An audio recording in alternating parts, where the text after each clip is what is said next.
আমাদের আগের দিন তো একদম শেষ মুহূর্তে কি একটু কি বলবো নেটওয়ার্ক হ্যালো স্যার, হ্যাঁ হ্যাঁ দেবজিৎ দা বলো। আমি গত দিনের একটা ক্লাস আমার কিরকম কনফিউশন থেকে গেছে। ওই যেখানে সংযুক্ত সহমত সমবায় বলছেন ওখানে ওই হ্যাঁ, জায়গাটা রূপ রূপ ঘটে থাকে, সেখানে ঘট হলো সমবায় হচ্ছে এবং রূপটা থাকে, রূপ হলো সমবেত। হুম এই জায়গাটা আমার কি হচ্ছে সংযুক্ত সহমত সমবায়, এটার নাম কেন বলছি এইটা হ্যাঁ বুঝতে পারছি না। বলে দিচ্ছি। হুম, হুম, সংযুক্ত সমবেত সমবায়, তাই তো? ধরো হ্যাঁ, চোখের দ্বারা চোখের দ্বারা চোখের দ্বারা সংযোগ সন্নিকর্ষের দ্বারা কার প্রত্যক্ষ হবে? ঘট, তাই তো? ঘট। হুম, মাত্র হুম, এই এই সন্নিকর্ষটার নাম কি? সংযোগ। হুম, সংযোগ নামক সন্নিকর্ষের দ্বারা ঘটের প্রত্যক্ষ হলো, মানে চক্ষু সংযুক্ত হলো ঘট, চক্ষু হুম, সংযুক্ত হলো ঘট। হুম, আচ্ছা, ঘটে রূপ আছে, তাই তো? হুম, ঘটে রূপ আছে। ঘটে রূপ কোন সম্বন্ধে থাকে? সমবায়। তাহলে ঘটের সাথে রূপের ডিরেক্ট সম্বন্ধ কি হলো? সমবায়। হ্যাঁ, সমবায়। আচ্ছা, ঘটে রূপ সমবেত নাকি সমবায়ী? সমবেত। সমবেত, তাহলে সমবেত হলো রূপ। তাহলে হুম, চক্ষু সংযুক্ত যে ঘট, সেই ঘটে সমবেত হলো রূপ। হুম, সেই রূপে রূপত্ব আছে, আছে কিনা? হুম, কোন হুম, সম্বন্ধে আছে? রূপের উপর তো সমবায় সম্বন্ধে। সমবায় সম্বন্ধে, ঠিক আছে। এবার হুম, সমবায়। এইবার যদি আমরা ডিরেক্ট এইটা বলতে চাই যে চক্ষুর সাথে তাহলে রূপত্বের সম্বন্ধ কি হলো, ডিরেক্ট যদি এটা হুম, বলতে চাই, তাহলে আমরা কি করবো? এগুলোকে যোগ করে দেবো। হুম, এগুলোকে যোগ করে দেবো মানে এই শেষে শুধু এই সম্বন্ধটাকে রাখবো, বাকি এখানে যা ছিল সেখানে সম্বন্ধী গুলোকে নিয়ে আসতে হবে। মানে এখানে সংযোগের জায়গায় আমরা লিখবো সংযুক্ত, সমবায়ের হুম, জায়গায় লিখবো সমবেত। তাহলে হুম, সংযুক্ত সমবেত সমবায়, টোটাল হলো সংযুক্ত সমবেত আর সমবায়। এখানে আমার কনফিউশনটা হচ্ছে হ্যাঁ রূপত্ব তো রূপের মধ্যে সমবেত আছে, হ্যাঁ তাহলে ওটা সমবায় কেন লিখছি? হ্যাঁ, এখানে তো আমরা সম্বন্ধটাকে আমরা কি বলছি যে চক্ষু কোন সম্বন্ধের উপত্যতে আছে, ঠিক আছে? হুম, চক্ষু কোন সম্বন্ধের উপত্যতে আছে। এখন চক্ষুর সাথে টোটাল সম্বন্ধটা এটা দাঁড়ালো। এটা যদি আমরা সমবেত লিখি, সমবেত, ঠিক আছে, হুম, আমাকে একটা তুয়া প্রত্যয় যোগ করতে হবে। কেন? কারণ সমবেত কে হচ্ছে? রূপত্ব হচ্ছে, হুম, তাই তো? আমরা বলেছি হুম, কি অনুযোগী নিষ্ঠ ধর্মটা হবে সম্বন্ধ। সম্বন্ধ। হুম, হ্যাঁ, তাহলে রূপত্ব যদি সমবেত হয় তাহলে সম্বন্ধটা কি হবে? সমবেতত্ব, হুম, তাই? হুম, সমবেতত্ব মানে তো সমবায়, তাই না? যেমন হুম, হুম, তত্ত্ব মানে সংযোগ, হুম, সমবেতত্ব মানে সমবায়। হুম, সমবেতত্ব মানেও সমবায় আর সমবায়িত্ব মানেও সমবায়, ঠিক আছে? ঠিক আছে। ঠিক আছে, ওই জন্য হুম, এটা আমরা সংযুক্ত সমবেত সমবায় এরকম ভাবে লিখি। হুম। বেশ, আচ্ছা। আর কারো প্রশ্ন আছে আগের দিনের পড়াতে? আগের দিনে একেবারে শেষের দিকে গিয়ে একটু সমস্যা হয়েছিল, ওই অনুপলব্ধির কথা বলতে গিয়ে।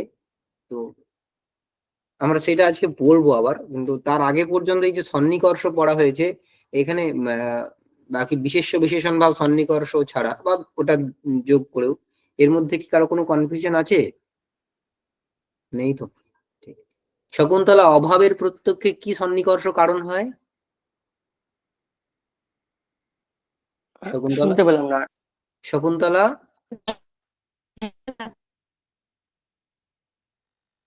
শকুন্তলার কথা শুনতে পাওয়া যাচ্ছে না।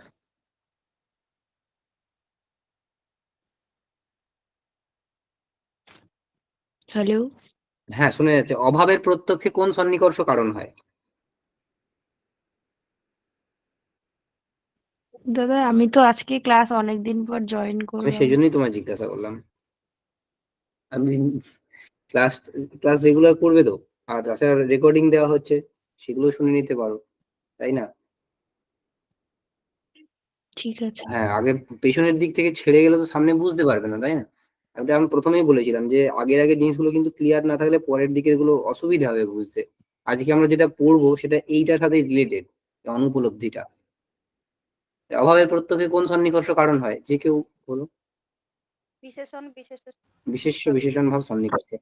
আচ্ছা, আগের দিন স্পন্দিতা ম্যাডাম আমাকে এটা জিজ্ঞাসা করেছিলেন না, ওই যে তুরীয় বিষয়তা বিষয়ে, এটা কোথায় রয়েছে? না, আমি জিজ্ঞাসা করিনি এটা। আচ্ছা, আমি তো ওই বিশেষণ বিশেষ্য ভাবের ওইখানটায় কোশ্চেন করেছিলাম। না না, আমাকে একজন ম্যাডাম জিজ্ঞাসা করেছিলেন, ওই যে যেদিন বললাম না নির্বিকল্প প্রত্যক্ষের তুরীয় বিশেষ বিষয়তা স্বীক্রিয়তে। যাই হোক, ঠিক আছে। এক সেকেন্ড, মানে আমি কোয়েশ্চেনটা ঠিক বুঝতে পারছি না, আপনি কোন কোয়েশ্চেনটার কথা বলছেন? আমি 2-3টে কোয়েশ্চেন করেছিলাম, আমি কোন কোয়েশ্চেনটার কথা বলছি? হোয়াটসঅ্যাপে লিখেছিলেন কি যে ওইটা কোথায় রয়েছে উৎসটা, এই যে কথাটা বলা হয়েছিল যে তুরীয় বিষয়তা না, ওটা আপনি বলেছিলেন চতুর্থী ইয়াং বিষয়তা, ওই জন্য আমি বুঝতে পারিনি। ওই চতুর্থী তুরীয় একই কথা, আচ্ছা আচ্ছা আচ্ছা, তুরীয় হ্যাঁ মানে চতুর্থ, ঠিক আছে। হ্যাঁ, এইটা আমি একটা টিকাতে পেলাম, তর্ক সংগ্রহের এই শক্তি সঞ্জীবিনী বলে একটা টিকা রয়েছে, তর্ক আচ্ছা সংগ্রহের রাম শর্মা কর্তৃক রচিত শক্তি সঞ্জীবিনী টিকা, সেইখানে এইরকম একটি কথা রয়েছে সেম, যে নির্বিষয় জ্ঞানা ভাবাত অত্র প্রকারতাদি ভিন্না তুরীয় বিষয়তা অঙ্গীক্রিয়তে। এই তুরীয় বিষয়তা মানে চতুর্থী বিষয়তা। আচ্ছা আচ্ছা, ওই জন্য আমার বুঝতে ভুল হয়েছিল, হ্যাঁ। ঠিক, এটা আমি আপনাকে দরকার হলে ওই এটা লিখে পাঠিয়ে দেবো। এই আচ্ছা, রাম শর্মা শক্তি সঞ্জীবনী, এটা তর্ক সংগ্রহেরই টিকা বললেন তো? শক্তি সঞ্জীবিনী টিকা, ঠিক আছে? হুম। ঠিক আছে, আচ্ছা, দেখি আমরা দেখি যেটা আমরা দেখছিলাম অ্যাকচুয়ালি আগের দিন, এই যে নৈয়ায়িকরা তারা কি করেছেন, যে এইটার জন্য যে অভাবের প্রত্যক্ষের জন্য একটা আলাদা সন্নিকর্ষকে স্বীকার করেছেন অভাবের প্রত্যক্ষের জন্য। তারা বলেন অভাবও কিন্তু প্রত্যক্ষযোগ্য, অভাবের প্রত্যক্ষে কারণ হয় বা করণ হয় ইন্দ্রিয়, আর সন্নিকর্ষ হয় বিশেষ্য বিশেষণ ভাব। এই বিশেষ্য বিশেষণ ভাব সন্নিকর্ষকে আমরা বিশেষতাও বলতে পারি, বিশেষণতাও বলতে পারি, বিশেষ্য বিশেষণ ভাব সন্নিকর্ষও বলতে পারি, কোনো অসুবিধে নেই। কিন্তু এইখানে আপত্তি আছে একদল দার্শনিকের। কোন দার্শনিকের আপত্তি রয়েছে এখানে এই বক্তব্যে? ভাট্টমত হ্যাঁ, ভাট্ট মীমাংসকের আপত্তি রয়েছে। তারা বলেন যে অভাবের যে প্রত্যক্ষ হয় তাতে করণ ইন্দ্রিয় হয় না, অভাবের প্রত্যক্ষে ইন্দ্রিয় করণ নয়, কে করণ হয়? অনুপলব্ধি। তাই তাদের মতে অভাবের যে প্রমা, মানে অভাব রূপ যে প্রমা বা অভাবের যে প্রমা, তাতে প্রমাণ কে হয়? তাতে প্রমাণ হয়, কে প্রমাণ হয়? অনুপলব্ধি। তাই তাদের মতে একটা এক্সট্রা প্রমাণ স্বীকার করতে হবে অনুপলব্ধিকে, এই হচ্ছে তাদের মত। তাদের বক্তব্যটা এরকম ছিল, আমরা আগের দিন এটা দেখেছিলাম, যে তারা বলেন এই যে ভূতলে ঘটাভাব, এখানে দুটো জিনিস আছে। একটা হচ্ছে ঘটাভাব, সেটা অভাব পদার্থ, সেটা কোথায় রয়েছে? ভূতলে। ভূতলটা কিন্তু ভাব পদার্থ, যেটা কিনা ওই অভাবটার অধিকরণ। ভূতলটা একটা ভাব পদার্থ, সেটা ওই অভাবটার অধিকরণ, আর তাতে রয়েছে একটা অভাব, কি? ঘটাভাব। এখন আমাদের ইন্দ্রিয়ের দ্বারা, আমরা চক্ষুর ইন্দ্রিয়ের দ্বারা ওই ভূতলটার প্রত্যক্ষ করি, চক্ষুর ইন্দ্রিয়ের সাথে সংযোগ নামক সন্নিকর্ষ হয় ওই ভূতলের, দিয়ে আমরা ভূতলটার প্রত্যক্ষ করি। ভূতলটার প্রত্যক্ষ করার পরে সেই আমরা দেখি, আমরা এটা ভাবি যে এই যে ভূতল, এখানে কিন্তু ঘট নেই। কেন? যদি অত্র ঘটঃ অভবিষ্যৎ, মানে যদি এখানে ঘট থাকতো, তর্হি ভূতলম ইব অদ্রক্ষ্যত, ভূতলটাকে যেমন দেখতে পাচ্ছি ঠিক একই রকম ভাবে সেই ঘরটাকেও দেখতে পেতাম। দর্শনা ভাবাত নাস্তি, যেহেতু দেখতে পাচ্ছি না তাই নেই। এই যে পুরো বাক্যটাকে আমরা বললাম না, এটা আমরা ইন ডিটেলসে পড়বো ভাষা পরিচ্ছেদে, আমরা এখানে শুধু উনি এটা গ্লিম্পস মাত্র দিয়েছেন, মানে একটা ঝলক মাত্র দিয়েছেন এখানে, ঠিক আছে। এই জিনিসটাকে বলে যোগ্যান উপলব্ধি, যজ্ঞের অনুপলব্ধি, বা প্রত্যক্ষ যোগ্য যে তার অনুপলব্ধি। সেই অনুপলব্ধি হওয়ার পরে সেই অনুপলব্ধির দ্বারা ওই ঘটাভাবের প্রত্যক্ষ হয়। মীমাংসক বা ভাট্ট মীমাংসক বলছেন যে এই যে অনুপলব্ধির জ্ঞানটা হলো বা অনুপলব্ধিটা উৎপন্ন হলো, এই অনুপলব্ধির দ্বারা ওই ভূতলে ঘটাভাবের প্রত্যক্ষ হয়, তাতে ইন্দ্রিয় সহকারী কারণরূপে উপস্থিত থাকে। বক্তব্যটা এরকম, অনুপলব্ধি হচ্ছে করণ, ইন্দ্রিয় হলো সহকারী, আর সেখানে প্রমা হচ্ছে ওই প্রত্যক্ষ, অভাবের প্রত্যক্ষ। তাই অনুপলব্ধিকে একটা প্রমাণ বলে মানতে হবে। এইটা ভাট্ট মীমাংসকের বক্তব্য ছিল। এর উত্তর দিচ্ছেন নৈয়ায়িক। কি উত্তর দিয়েছেন? এটা হয়েছিল আগের দিন, যে না, অনুপলব্ধি কোনো প্রমাণ নয়। হ্যাঁ, অনুপলব্ধি সহকারী কারণ রূপে থাকে। অভাবের যখন প্রত্যক্ষ হয় সেটা ইন্দ্রিয়ের দ্বারাই হয়। অভাবের প্রত্যক্ষ ইন্দ্রিয়ের দ্বারাই হয়, তাতে অনুপলব্ধি সহকারী রূপে উপস্থিত থাকে। ওই অনুপলব্ধি সহকৃত ইন্দ্রিয়ের দ্বারা অভাবের জ্ঞান হয়। এইটা হচ্ছে নৈয়ায়িকের বক্তব্য। এক্স্যাক্টলি, জাস্ট সহকারীটা চেঞ্জ হয়ে যাচ্ছে। ভাট্ট মীমাংসক বলছেন অনুপলব্ধি অভাবের প্রত্যক্ষে করণ হয়, সেখানে সহকারী রূপে থাকে ইন্দ্রিয়। নৈয়ায়িক বলছে ইন্দ্রিয় হচ্ছে করণ, সহকারী হলো অনুপলব্ধি অভাবের প্রত্যক্ষে। ঠিক আছে, এতটুকু আমাদের হয়েছিল, এতটুকু হয়েছিল। ব্যাস। এখন এখানে মীমাংসক, ভাট্ট মীমাংসক নৈয়ায়িককে প্রশ্ন করেছেন যে আপনি নূতন কি বললেন? নূতন কথা তো কিছু বললেন না। আমরা অনুপলব্ধিকে প্রমাণ বলে স্বীকার করছি, আপনি প্রমাণ বলে স্বীকার করছেন না, কিন্তু অনুপলব্ধির তো প্রয়োজন তো আপনার হচ্ছে। অনুপলব্ধিকে প্রয়োজন বলে হচ্ছে, তার থেকে এটাই স্বীকার করে নিন অনুপলব্ধি প্রমাণ।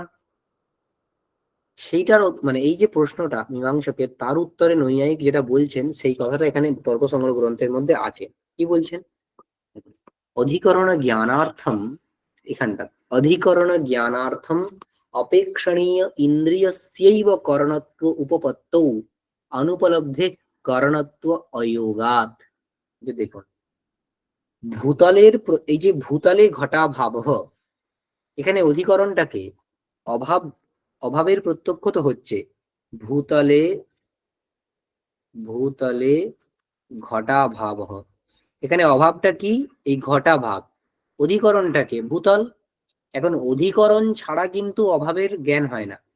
অধিকরণ ছাড়া কোনো অভাবের জ্ঞান হয় না, মানে অভাবের জ্ঞান হতে গেলে তার অধিকরণের জ্ঞান আমার হতে হবে।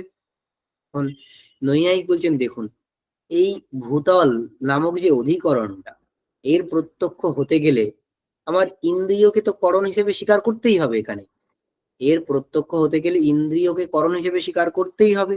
এখন সেই ইন্দ্রিয়ে, ওই একই ইন্দ্রিয়ের দ্বারা ঘটা ভাবেরও জ্ঞান হয়ে যাক, আলাদা করে একটা অনুপলব্ধিকে স্বীকার করার কি দরকার? মানে করণ রূপে, আলাদা করে করণ রূপে অনুপলব্ধিকে স্বীকার করার তো কোনো দরকার নেই। ঘটা ভাবের প্রত্যক্ষ হওয়ার জন্য ভূতলের প্রত্যক্ষ আপনাকেও স্বীকার করতে হবে। মানে নৈয়ায়িক মীমাংসককে বলছেন যে ঘটা ভাবের প্রত্যক্ষ করতে গেলে তার আগে ভূতলের প্রত্যক্ষ ইন্দ্রিয়ের দ্বারা আপনাকেও স্বীকার করতে হবে, আমাকেও করতে হবে। মানে ইন্দ্রিয় যে করণ হবে এটা ফিক্সড। এখন ওই ইন্দ্রিয়ের দ্বারাই ওই ভূতলে ঘটা ভাবের প্রত্যক্ষ হয়ে যাক না, ক্ষতি কি? শুধু অনুপলব্ধির কথা যেটা আপনি বলছেন সেটাকে সহকারী রূপে আমরা রাখবো, তাতে তো কোনো অসুবিধে নেই। যেটা আগে থেকে অলরেডি স্বীকার করা হয়ে আছে সেইটাকে স্বীকার করেই যদি আমাদের কাজ চলে যায়, আমার কাছে যতটুকু আছে সেটা দিয়েই কাজ যদি চলে যায়, নতুন কিছু গ্রহণ করার আর কি দরকার? তাতে তো গৌরব হয়, তাই না? সেটাই, এই কথাটাই উনি এখানে বলেছেন যে অধিকরণ জ্ঞানার্থম, মানে অধিকরণের জ্ঞানের জন্য। এই যে ভূতলে ঘটা ভাব, এই অভাবের অধিকরণ হচ্ছে ভূতল, সেই ভূতলের জ্ঞানের জন্য অধিকরণ জ্ঞানার্থম অপেক্ষণীয় ইন্দ্রিয়স্য এব। অপেক্ষণীয়, অধিকরণের জ্ঞানের জন্য অপেক্ষণীয় মানে প্রয়োজনীয় কে?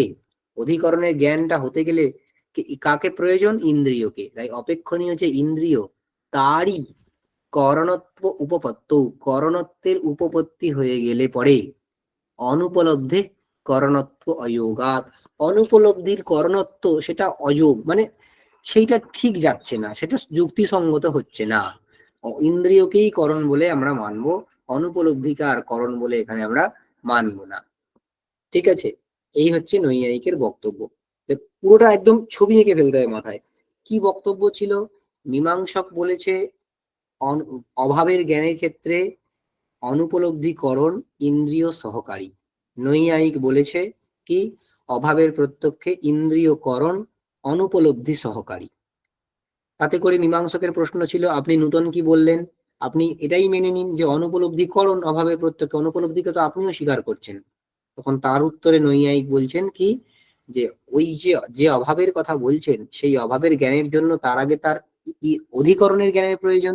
ওই অধিকরণের জ্ঞান হতে গেলে ওখানে যে ইন্দ্রিয়কে স্বীকার করতে হচ্ছে সেই ইন্দ্রিয়ের করণত্ব তো অলরেডি মানে সিদ্ধান্ত করা হয়েছে যে সেই ইন্দ্রিয়কে সেখানে প্রয়োজন। তাহলে নূতন করে আবার অনুপলব্ধিকে আমরা করণ বলে কেন মানবো? ঠিক আছে, এইটুকু।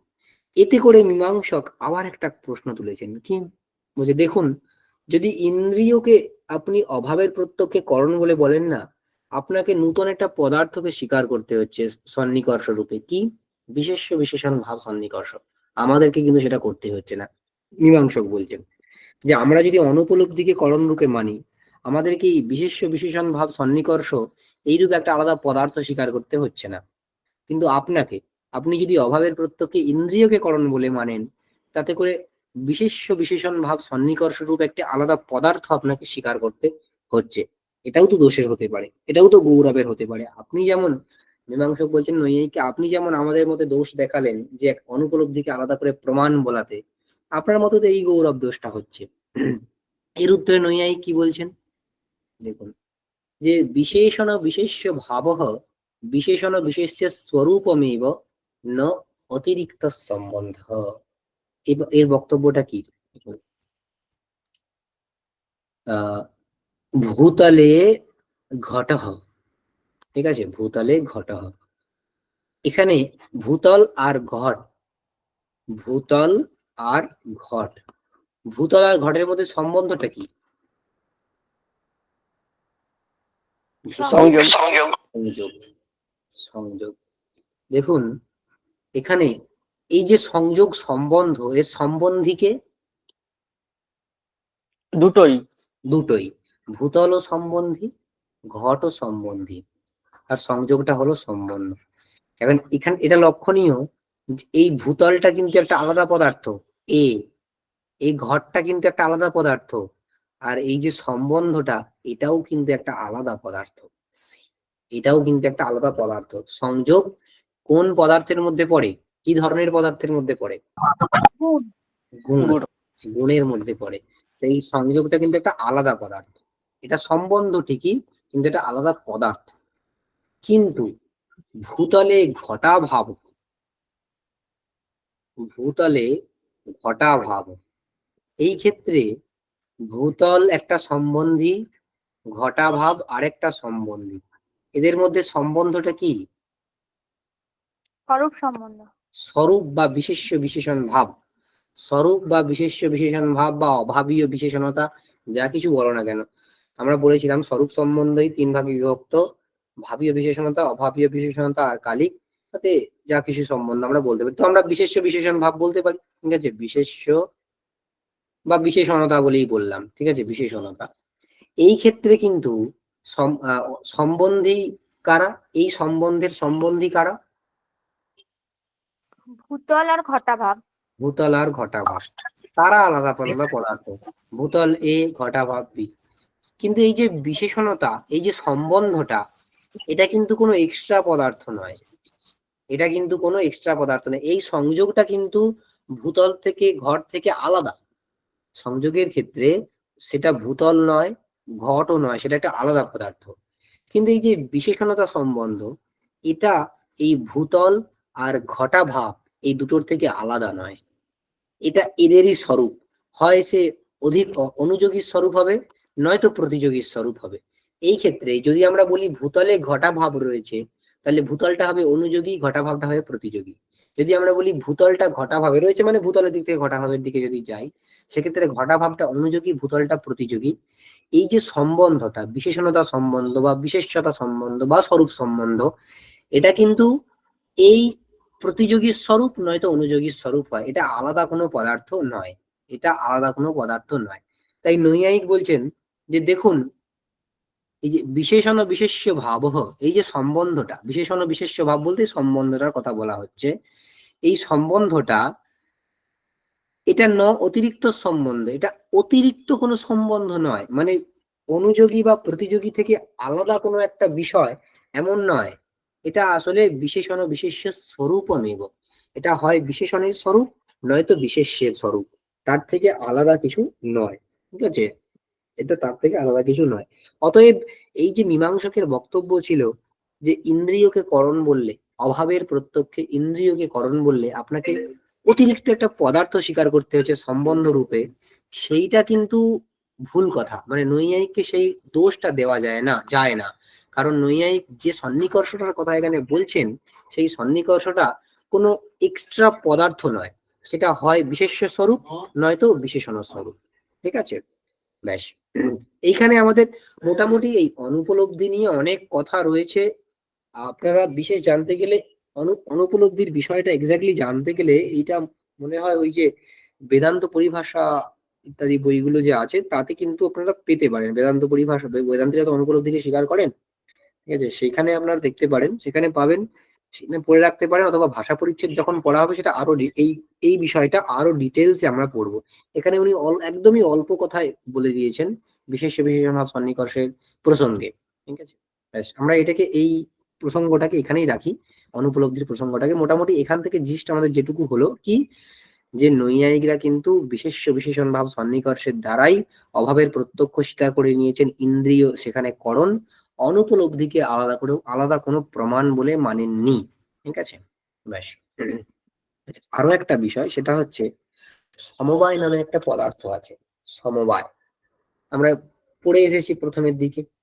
বৈশেষিকরা এই সমবায় নামক পদার্থটার প্রত্যক্ষ স্বীকার করেন না, সেটা অনুমেয় বা অন্যান্য উপায় জানা যায় এটা বলেন। কিন্তু নৈয়ায়িকরা বলেন যে না, ওই সমবায় কিন্তু প্রত্যক্ষযোগ্য। নৈয়ায়িকরা বলেন যে ওই সমবায় কিন্তু প্রত্যক্ষযোগ্য। ঠিক আছে, মানে সমবায়েরও প্রত্যক্ষ হয়। কিসের দ্বারা হবে? ইন্দ্রিয়ের দ্বারা হবে। ইন্দ্রিয়ের দ্বারা প্রত্যক্ষ হবে সমবায়ের। সেখানে সন্নিকর্ষ কি হবে? এই বিশেষ্য বিশেষণ ভাব সন্নিকর্ষ। ঠিক আছে, তাহলে নৈয়ায়িকের মতে বিশেষ্য বিশেষণ ভাব সন্নিকর্ষের দ্বারা কোন কোন পদার্থের প্রত্যক্ষ হয় না? এক সমবায়, দুই অভাব। অভাব এবং সমবায়ের প্রত্যক্ষ বিশেষ্য বিশেষণ ভাব সন্নিকর্ষের দ্বারা হয়। ঠিক আছে, ব্যাস। এই পর্যন্ত কারো কোনো কনফিউশন আছে কি? তাহলে আগাবো। ঠিক আছে, স্যার হ্যাঁ। স্যার বলছিলাম ভাট্ট মীমাংসকদের যে মতটা আমরা দেখলাম, হুম। সেখানে করণ বলা হয়েছে অনুপলব্ধিকে। সেই ক্ষেত্রে স্যার ব্যাপার কি হতে পারে? ব্যাপার কি হবে, তাই তো? হ্যাঁ, তারা তো ইন্দ্রিয়কে সহকারী রূপে বলেন। এখন এই যে করণ, এই যে মানে ওনারা কিন্তু এরকম ব্যাপার ও বৎ, কারণ, করণ, এই বিষয়টাকে কিন্তু এই আলোচনা করেননি। মানে এরকম ব্যাপারটা হচ্ছে যে এই জিনিসটাই যে ব্যাপার ও বিশিষ্ট একটা হবে, সেইটা করণ। অথবা আহ মানে যে ফলের ঠিক অব্যবহিত পূর্বে যেটা রয়েছে সেটা করণ। এই যে বিষয় আলোচনাটা, এটা নৈয়ায়িকদের মতেই আছে। অন্যান্যরা বেশিরভাগই কিন্তু যেইটার অব্যবহিত পরে ফলটা উৎপন্ন হয়েছে সেটাকেই করণ বলে বলেন। অনুপলব্ধির অব্যবহিত পরেই ওই প্রত্যক্ষ প্রমাণটা উৎপন্ন হয় বলে অনুপলব্ধিকেই সেখানে প্রমাণ বলে বলেছেন।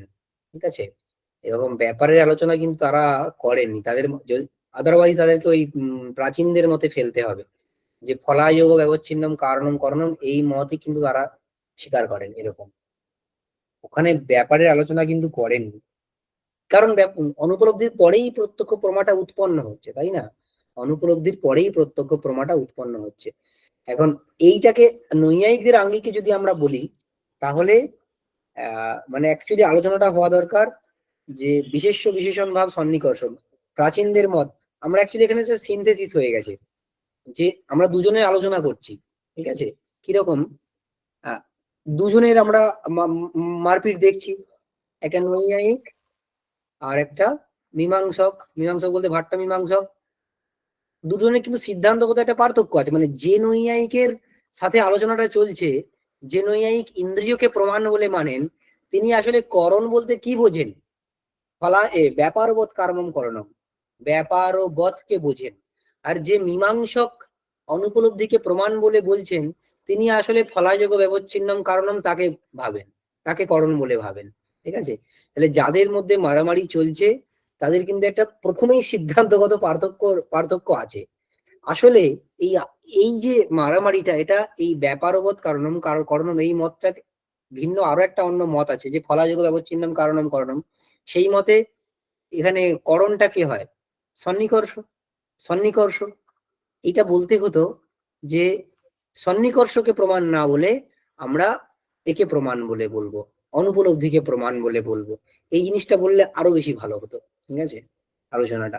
কিন্তু ওই যে প্রশ্নটা অনুপলব্ধিকে করণ বললে ব্যাপার কাকে বলবো, এই প্রশ্নটা এখানে হবে না, কারণ এনারা কিন্তু এই ফলাযোগ ব্যবচ্ছিন্নম কারণম এই মতে অনুপলব্ধিকেই করণ বলে বলেছে। ঠিক আছে। হ্যাঁ স্যার, ঠিক আছে।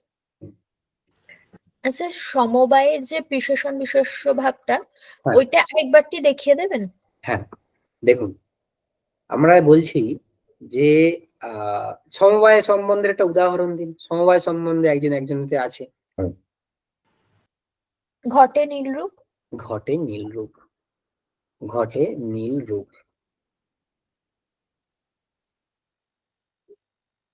আচ্ছা, ঘটের প্রত্যক্ষ কোন ইন্দ্রিয়ের দ্বারা হয়?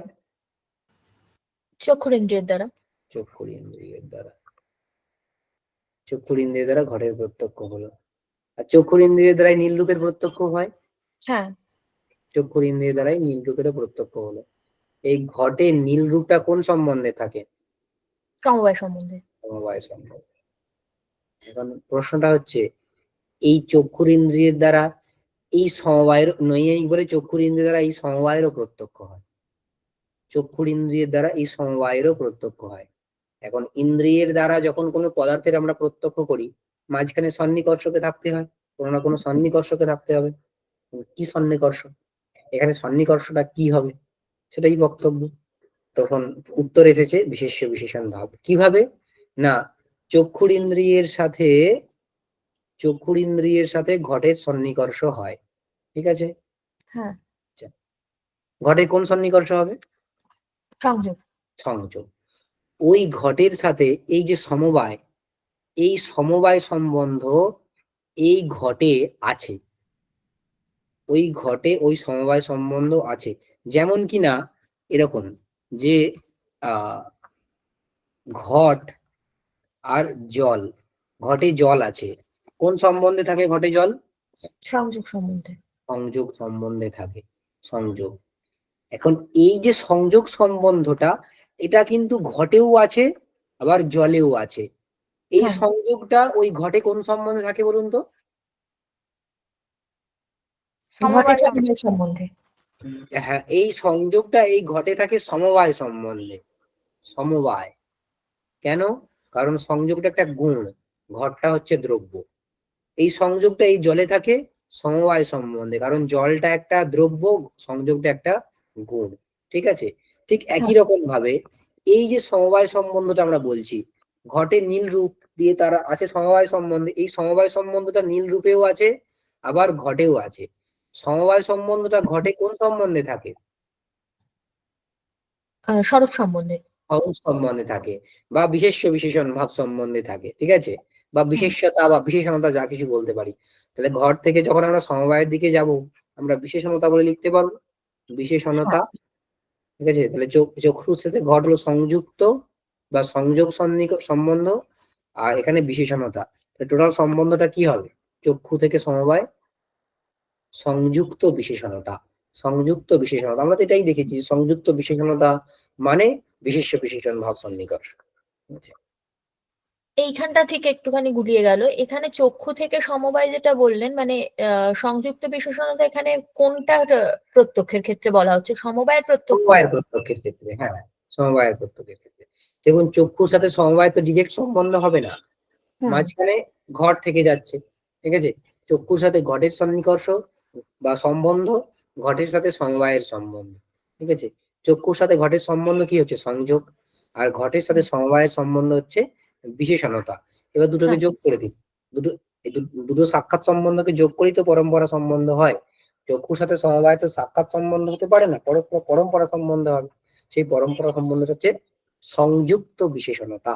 সংযুক্ত বিশেষণতা যেমন ভাবে আমরা আগে করে এসেছি, ঠিক অভাবের ক্ষেত্রে তো এরকমই দেখেছিলাম, তাই না? হুম। যেমন এখানে ধরুন ভূতলে ঘটাভাব আমরা কিসের দ্বারা প্রত্যক্ষ করছিলাম? চক্ষুর দ্বারা। চক্ষুর সহিত ভূতলের সন্নিকর্ষ হচ্ছিল। সন্নিকর্ষটা কি ছিল? সংযোগ। হ্যাঁ, আর সেই ভূতলে ঘটাভাব, তাই তো, ঘটাভাব। ভূতলের সহিত ঘটাভাবের সম্বন্ধ কি হয়েছিল? সংযোগ। ও, সংযোগ, ঘটাভাবের স্বরূপ বা বিশেষণতা বা বিশেষণ। বিশেষ্যতা, ঠিক হ্যাঁ, আছে? এইবারে চক্ষুর সহিত ঘটাভাবে তাহলে টোটাল সম্বন্ধটা কি হবে? সংযুক্ত বিশেষ্যতা বা সংযুক্ত হ্যাঁ, বিশেষণতা, ঠিক আছে? হ্যাঁ, তার মানেই তো বিশেষ্য বিশেষণ ভাব সন্নিকর্ষ, হ্যাঁ। তাই না? সমবায়ের ক্ষেত্রেও ঠিক একই রকম। সমবায়ের ওখানটা আরেকবার একটুখানি জায়গাটা দেখান। হ্যাঁ, দেখুন, চক্ষুর সহিত ঘটের সন্নিকর্ষ হলো সেই দেখুন এইখানে বুঝতে যেটা অসুবিধা হয়, সবাই গুলিয়ে ফেলে কি যে ঘটের সমবায় সম্বন্ধটা কোন সম্বন্ধে থাকে, এটা হচ্ছে একটা বক্তব্য। হ্যাঁ, কিন্তু মাথায় রাখতে হবে যে এই সমবায় সম্বন্ধটা ঘটের সাথে নীল রূপের সম্বন্ধ হচ্ছে সমবায়। ওই সমবায় সম্বন্ধটা কিন্তু ঘটেও আছে, নীল রূপেও আছে। ঘটে কোন সম্বন্ধে থাকে? না বিশেষণতা সম্বন্ধ বা বিশেষ্যতা সম্বন্ধ বা স্বরূপ সম্বন্ধ। এই হ্যাঁ, সমবায়টা নীল রূপে কোন সম্বন্ধে থাকে? বিশেষ্যতা বা বিশেষণতা বা স্বরূপ সম্বন্ধ, ঠিক আছে? হ্যাঁ। এইটা মাথায় রাখলেই হয়ে যাবে। ঠিক আছে, এখানটা আরেকবার একটুখানি আমাকে শুনতে হবে, তাহলে আর একটু ক্লিয়ার হয়ে যাবে। মানে না, বুঝতে পারছি একটুখানি, হ্যাঁ, একটু রিভিশন দরকার আর কি। ওই সংযোগটাকে দিয়ে দেখবেন যে সম্বন্ধগুলো, যে সম্বন্ধের কথা আমরা বলছি, ঘটে জল আছে কোন সম্বন্ধে? সংযোগ সম্বন্ধে। ওই সংযোগ সম্বন্ধটা কিন্তু ঘটেও থাকবে, জলেও থাকবে। সম্বন্ধটা কিন্তু উভয় নিষ্ঠ হয়।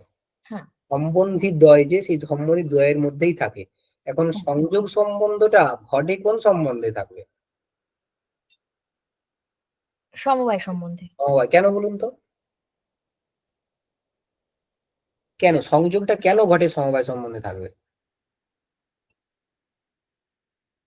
এক্ষুনি বলা হয়েছে কিন্তু কথাটা, যে সংযোগ একটা গুণ আর ঘট হচ্ছে একটা দ্রব্য। হুম, কোন দ্রব্যের সমবায় সম্বন্ধে থাকে, তাই না? হ্যাঁ, সংযোগটা জলেও থাকবে। জলে কোন সম্বন্ধে থাকবে? এখানেও সমবায়। সমবায়তি। হ্যাঁ, কেন থাকবে? কারণ সংযোগ হচ্ছে গুণ, জল হচ্ছে দ্রব্য। এই এই এই বেসিক সিদ্ধান্তগুলো মাথায় রাখতে হবে যে হুম, হুম, হুম। সম্বন্ধ কিন্তু দ্বিনিষ্ঠ হয়। মানে সম্বন্ধটা, যাদের দুজনের সম্বন্ধের কথা বলছি, ওই সম্বন্ধটা কিন্তু ওই দুটো বস্তুতে থাকবে, ঠিক আছে? এখন প্রশ্ন আসবে যে এই সমবায়টাও তো একটা সম্বন্ধ, তাই না? হ্যাঁ, সংযোগ সমবায় সম্বন্ধে জলে আছে, তাহলে সমবায়টা একটা সম্বন্ধ। এই সম্বন্ধের সম্বন্ধী কারা? এই যে সমবায়টাকে আমরা রেক্টেঙ্গেল করলাম, এর সম্বন্ধী কারা? জল আর সংযোগ। জল আর সংযোগ। তাহলে এই সমবায়টাও কোথায় থাকবে? এই জলের জল মধ্যে থাকবে, আর আবার সংযোগ। সংযোগের সংযোগ। মধ্যে থাকবে, ঠিক আছে? হুম, কোন সম্বন্ধে থাকবে? নিশ্চয়ই কোনো না কোনো সম্বন্ধে থাকবে। কেউ যখন কোথাও থাকে, কোনো না কোনো সম্বন্ধেই থাকে। এই হ্যাঁ, সমবায়টা জলে কোন সম্বন্ধে থাকবে? ওখানে এক্সট্রা করে আবার সমবায় সম্বন্ধের কথা বলা হয়নি। এখানে হুম, বলা হয়েছে এই সমবায় এই জলেতে ওই স্বরূপ সম্বন্ধে থাকবে। হুম, মানে স্বরূপ সম্বন্ধ মানে বিশেষ্যতা বলতে পারি, বিশেষণতা বলতে পারি, অথবা বিশেষ্য বিশেষণ ভাব সম্বন্ধ বলতে পারি। হ্যাঁ, সেটা কিন্তু আলাদা কিছু নয়। সেটা এই হয় জলস্বরূপ, নয়তো এই সমবায় স্বরূপ। মেনলি জলস্বরূপে বলা হয়, ঠিক আছে? বা হ্যাঁ, এই সমবায়টা যখন এই সংযোগের মধ্যে রয়েছে, সেখানেও সম্বন্ধটা হচ্ছে স্বরূপ। এই জন্য এটার নাম স্বরূপ, যে স্বম রূপম যস্য, মানে যার সম্বন্ধ তৎস্বরূপ হয়, আলাদা কিছু হয় না। ওই জন্য আবার ঘুরে প্রশ্ন করা যায় না যে এই স্বরূপটা এই সংযোগের মধ্যে কোন সম্বন্ধে থাকবে, বা এই স্বরূপটা এই জলের মধ্যে কোন সম্বন্ধে থাকবে। এই প্রশ্নটা আবার ঘুরে করা যায় না, হুম। কারণ এটা স্বরূপ সম্বন্ধ। স্বরূপ সম্বন্ধ তার সম্বন্ধিতে থাকার জন্য আলাদা কোনো সম্বন্ধকে অপেক্ষা করে না, ঠিক আছে? ওই জন্যই ওটার নাম স্বরূপ, ঠিক আছে? ওই জন্যই ওটার নাম স্বরূপ। আর এই এটা কি সমবায় গুণ নয় বলে, পদার্থ বলে বা হচ্ছে? হ্যাঁ, সমবায় তো কোনো গুণ নয়, তাই না? হুম, তাই জন্য সে যখন দ্রব্যে থাকবে, নিশ্চয়ই সমবায় সম্বন্ধে থাকবে না। হ্যাঁ, সে ঠিক। তাহলে হ্যাঁ, সমবায় তার অধিকরণে কোন সম্বন্ধে থাকে? সিদ্ধান্ত কি হলো? সমবায় তার অধিকরণে সমবায় অধিকরণে স্বরূপ সম্বন্ধে থাকে। সম্বন্ধে থাকে। সেই স্বরূপ সম্বন্ধে আমরা বিশেষ বিশেষ সম্বন্ধ বলতে পারি, হ্যাঁ, ঠিক আছে? ঠিক আছে। হ্যাঁ, এই সম্বন্ধটা বুঝে গেলেই না এইখানটা আর কোনো অসুবিধা হবে না, কারণ কি হলো, চক্ষুর সাথে চক্ষুর ইন্দ্রিয় দ্বারা যখন আমরা সমবায়ের প্রত্যক্ষ করবো, সমবায় তো ডিরেক্ট প্রত্যক্ষ করতে পারবো না, তার অধিকরণের প্রত্যক্ষ আগে হবে। তো সমবায় আছে ঘটে, তাহলে চক্ষুর সাথে ঘটের সন্নিকর্ষ হলো সংযোগ সন্নিকর্ষ, সেই ঘটের সাথে সমবায়ের সম্বন্ধ হবে বিশেষণতা, টোটাল সম্বন্ধ দাঁড়াবে কি সংযুক্ত বিশেষণতা। সংযুক্ত বিশেষণতা মানে বিশেষ বিশেষণ ভাব সন্নিকর্ষ। ঠিক আছে? হ্যাঁ, ঠিক আছে, বুঝতে পেরেছি। ব্যাস, এইখানে আমাদের প্রত্যক্ষটা এখানে কমপ্লিট হয়ে গেল। এখানে উনি আরো কিছু কথা বলেছেন, বলছেন প্রত্যক্ষ জ্ঞানম উপসংহারং তস্য করণম আহ। এটা এই যে উপসংহারং তস্য আছে না, এটা অ্যাকচুয়ালি ছিল উপসংহরণ, মানে উপসংহার করতে করতে, উপসংহার করতে করতে সত্রী প্রত্যয় হয়েছে, উপসংহরণ উপপূর্বক সম্পূর্বক হৃদাতু সত্রী। যা প্রত্যক্ষ জ্ঞানের উপসংহার করতে করতে তস্য করণম আহ। এটা হেতু অর্থ, এই যে করতে করতে আমরা বললাম, এটা কিন্তু হেতু অর্থেও করা যায়, লক্ষণ হেতু ক্রিয়া বলে সত্রী প্রত্যয় হয় কিন্তু, মানে প্রত্যক্ষ জ্ঞানের উপসংহার করার হেতু এরকম অর্থ করতে পারি আমরা। তস্য করণম আহ, তার করণকে বলছেন, মানে প্রত্যক্ষ জ্ঞানের করণকে বলছেন কি, এই যে এবং এবং বলে যেটা বলা হয়েছে কি, এবং সন্নিকর্ষজন্যং জ্ঞানম প্রত্যক্ষম, সেখানে এবং ইতি যা অসাধারণ কারণত্বাদ ইন্দ্রিয়ম প্রত্যক্ষ জ্ঞান করণম ইত্যর্থ। ইন্দ্রিয়ই হচ্ছে প্রত্যক্ষ জ্ঞানের করণ। কেন? অসাধারণ কারণত্বাৎ, যেহেতু সেটা অসাধারণ কারণ, যেহেতু সেটা অসাধারণ কারণ, তাই জন্য ইন্দ্রিয়ই প্রত্যক্ষ জ্ঞানের করণ। ঠিক আছে, ইন্দ্রিয়ই হলো প্রত্যক্ষ জ্ঞানের করণ। কোন মত অনুসারে? প্রাচীন না নব্য? নব্য। নব্য মত অনুসারে। নব্যরা করণের লক্ষণ কি বলেন? ব্যাপারবৎ ব্যাপারবৎ কারণম ব্যাপারবৎ কারণম করণম, ব্যাপারবৎ কারণম করণম। ঠিক। এখন তার শেষে বলছেন প্রত্যক্ষ প্রমাণম উপসংহরতি, প্রত্যক্ষ প্রমাণের উপসংহার করে দিচ্ছেন তস্মাদ ইতি, তস্মাদ ইন্দ্রিয়ম প্রত্যক্ষ প্রমাণম ইতি সিদ্ধম, তস্মাৎ সেই হেতু ইন্দ্রিয়ই প্রত্যক্ষ প্রমাণ ইতি সিদ্ধ, এটা সিদ্ধ হলো, ইতি সিদ্ধম, এটা সিদ্ধ হয়ে গেল। ব্যাস, এখানে উনি প্রত্যক্ষ প্রমাণ এর আলোচনা শেষ করেছেন। এখন উনি যেটা এখানে বলেননি সেটা হচ্ছে অলৌকিক সন্নিকর্ষের কথা বা অলৌকিক প্রত্যক্ষের কথা। উনি কিন্তু লৌকিক, যেহেতু এটা, এই বইটা কাদের জন্য একেবারে প্রথমে ছিল, এই বইটা কাদের জন্য? বালকদের। বালকদের জন্য, যারা অধীত ব্যাকরণ কাব্য কোশ, কিন্তু কিন্তু কি অনধিত অনধিত ন্যায়শাস্ত্র। অনধীত ন্যায় শাস্ত্র, সেই রকম ব্যক্তিদের জন্য। ঠিক আছে, তাদের যাদের অনায়াসে বোধ হয়। তো এখন অলৌকিক সন্নিকর্ষ বিষয়ে তো প্রচুর আলোচনা, সামান্য লক্ষণা জ্ঞান লক্ষণা সন্নিকর্ষ নিয়ে অনেক মানে প্রচুর সূক্ষ্ম বিশ্লেষণ হয়। তো সেইটার আর আশঙ্কা করে উনি সেই কথাটা উনি বলেননি, এবং যেহেতু আমাদের লৌকিক বিষয় সেটা খুব একটা প্রয়োজনও হয় না। এটা অনেকে বলেন প্রয়োজন হয় না, কিন্তু আমাদের প্রতি মুহূর্তে ওই সন্নিকর্ষটা প্রয়োজন হয়। ঠিক আছে, তাই আমরা আমরা একেবারে জাস্ট একটা দুটো লাইনে ওগুলোকে বলে দিচ্ছি। ঠিক আছে, অলৌকিক সন্নিকর্ষটা অ্যাকচুয়ালি কি? অলৌকিক প্রত্যক্ষ দুই প্রকার, লৌকিক আর অলৌকিক। লৌকিক প্রত্যক্ষের জন্য যে সন্নিকর্ষ কারণ হয় সেটা লৌকিক সন্নিকর্ষ, আর অলৌকিক প্রত্যক্ষের জন্য যে সন্নিকর্ষ কারণ হয় সেটা অলৌকিক অলৌকিক সন্নিকর্ষ। অলৌকিক প্রত্যক্ষ তিন প্রকার, তাই তার সন্নিকর্ষটাও তিন প্রকার হবে। সেই সন্নিকর্ষ তিন প্রকার হচ্ছে, এক সামান্য লক্ষণা, সামান্য লক্ষণ প্রত্যাশক্তি, এখানে প্রত্যাশক্তি মানে সন্নিকর্ষ, এই প্রত্যাশক্তির জায়গায় সন্নিকর্ষ লেখা যেতে পারে। দু নম্বর হচ্ছে, দু নম্বর কি কারো জানা আছে? জ্ঞান ও লক্ষণ, জ্ঞান ও লক্ষণ, বাকিটা লিখছি না, প্রত্যাশক্তি বা সন্নিকর্ষ যা কিছুটা লিখলেই হবে। আর তিন নম্বর হচ্ছে যোগ, যোগ। প্রত্যাশক্তি আর সন্নিকর্ষটা কি সমার্থক? হ্যাঁ, একই একই। সামান্য লক্ষণ সন্নিকর্ষ মানে কি? সামান্য লক্ষণ সন্নিকর্ষ মানে, আমরা একেবারে মানে সহজ ভাষায় বলার চেষ্টা করি, যেখানে কিন্তু অনেক আলোচনা রয়েছে। যাই হোক, ভাষা পরিচিত আছে আলোচনাগুলো। লক্ষণ মানে শব্দটার অর্থ হচ্ছে না স্বরূপ, মানে সামান্য স্বরূপ সন্নিকর্ষ, মানে যেখানে সন্নিকর্ষটা সামান্য, সামান্যটাই যেখানে সন্নিকর্ষ হয়েছে, তাকে আমরা বলবো সামান্য লক্ষণ সন্নিকর্ষ। কিরকম না, এইটার প্রয়োজনটা কি? এটা বলতে গেলে এরকম বলতে হয় যে ধরুন আ- আমি আমি প্রথম অবস্থাতে আমার যখন 7-8 বছর বয়স বা 7 বছর বয়স, আমি তখন ঘট কি জিনিস জানি না। এমনি একটা উদাহরণ, যে এটা ঘট কি জিনিস আমি জানি না। আমি ধরে নিলাম যে আমার কাকা আমাকে বাজারে নিয়ে গেল, একটা ওই রকম অদ্ভুত জিনিস একটা দেখলাম, কম্বুগ্রী বা আদিমান এরকম একটা বস্তু দেখলাম, আমাকে দেখিয়ে বলা হলো যে ওইটা ঘট। বাজারস্থিত রক্তবর্ণ একটা বিশেষ সাইজের কম্বুগ্রীবাদিমান একটা পাত্র বিশেষকে দেখিয়ে বলা হলো এটা ঘট। ওই বিশেষ বস্তুটাকে আমার জ্ঞান হলো এটা ঘট, অয়ং ঘটঃ। ঠিক আছে, আমরা বাজার থেকে চলে এলাম, 40 দিন পরে অন্য কোনো একটা জায়গাতে আমি কোনো আত্মীয়ের বাড়ি গেছি, সেখানে তার থেকে ভিন্ন মাপের, ভিন্ন বর্ণের একটা ওই ওই বস্তুই, মানে ওই কম্বুগ্রীবাদিমান জলাহরণ পাত্র বিশেষ একটা রাখা আছে, সেটাকে দেখে আমাকে কিন্তু আর বলে দিতে হলো না অয়ং ঘটঃ। আমি কিন্তু অলরেডি বুঝে গেছি, অলরেডি জানি এটা ঘট, অয়ং ঘটঃ। কি করে জানলাম? আমি তো এর আগে কখনো দেখিনি, ওই জিনিসটাকে আমি দেখিনি। আমি ধরলাম মাসি বাড়িতে গিয়ে দেখেছি, মাসির বাড়িতে তো ওই জিনিসটা আমি আগে কখনো দেখিনি। আমি একমাত্র আমার জ্ঞানটা হয়েছিল বাজারে, বাজারে ওই একটা বিশেষ ঘটকে দেখে।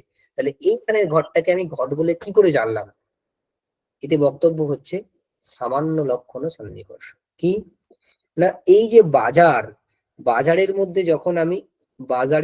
যখন আমি ওই জিনিসটাকে দেখলাম, এই যে চক্ষুরিন্দ্রিয়ের দ্বারা দেখলাম, কি দেখলাম? অয়ং ঘটঃ। এই আমার চক্ষুর সাথে এই বিশেষ বস্তুটার সন্নিকর্ষ হলো, অয়ং ঘটঃ, এরকম জ্ঞান হলো। এর দ্বারা কিন্তু এরপরে এই ঘটের মধ্যে থাকে যে ঘটত্ব, তারও জ্ঞান হয়ে যায়। আর ওই ঘটত্বের দ্বারা জগতে যদি 40 কোটি ঘট থাকে, সেই 40 কোটি ঘটের একটা সামান্য জ্ঞান হয়ে যায়। জগতে যদি 40 কোটি ঘট থাকে, সেই ঘট 40 কোটি ঘটেরই একটা সামান্য জ্ঞান হয়ে যায়। ওই 40 কোটি, মানে এইটাকে আমরা ছেড়ে দিই, এইটাকে ছাড়া বাকি যে 39 লক্ষ ইত্যাদি যত সংখ্যা হবে, মানে এই ঘরটাকে 40 কোটি থেকে এক বাদ দিলে বাকি যে সংখ্যাটা দাঁড়াচ্ছে, সেই সমস্ত ঘটের ওই মুহূর্তে ওই বাজারে দাঁড়িয়ে যে প্রত্যক্ষ আমাদের হয়ে গেল, সেটা কোন সন্নিকর্ষের দ্বারা হলো? সেটা এই সামান্য লক্ষণ সন্নিকর্ষের দ্বারা হলো।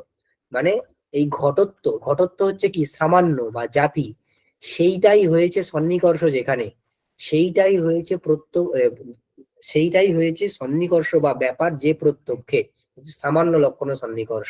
ঠিক আছে, এই ঘটত্বের দ্বারা জগতের এই সমস্ত ঘটের জ্ঞান কিন্তু ওই মুহূর্তে আমার হয়ে যায় এই প্রত্যক্ষতে কারণ হয় কে? সামান্য লক্ষণ সন্নিকর্ষ। ঠিক আছে, এবং এটা আমাদেরকে মানতে হবে। অনেকে সামান্য লক্ষণ সন্নিকর্ষের খণ্ডন করেছেন, যাই হোক। তো এই যুক্তিতে আমরা লৌকিক যে ঘটনা দেখতে পাই, সেই ঘটনাতে কিন্তু আমাদেরকে এটা মেনে নিতেই হবে যে সামান্য লক্ষণ সন্নিকর্ষ বলে কিছু আছে। আদারওয়াইজ আমি মাসির বাড়িতে গিয়ে কখনোই বুঝতে পারতাম না যে আহ এটা ঘট, অয়ং ঘটঃ। ঠিক আছে, এটা আমরা কখনোই বুঝতে পারতাম না। ব্যাস, এইটা সামান্য লক্ষণ সন্নিকর্ষ বিষয়ে এইটুকুই, মানে আমাদের এখানে উপস্থাপন করলাম। এখানে কারো কনফিউশন আছে কিছু? সামান্য লক্ষণ সন্নিকর্ষের সঙ্গে স্মৃতির পার্থক্যটা কোথায়? স্মৃতির পার্থক্য আছে। স্মৃতি কিন্তু সমান বিষয়ে হয়। ঠিক আছে, ও, স্মৃতি সমান বিষয়ে হয়। বাজারের মধ্যে যে ঘরটা দেখেছিলাম, সেই ঘরটা আর মাসির বাড়িতে যে ঘরটা, সেটা দুটো কিন্তু ভিন্ন পদার্থ। তো ওখানে স্মৃতি হবে।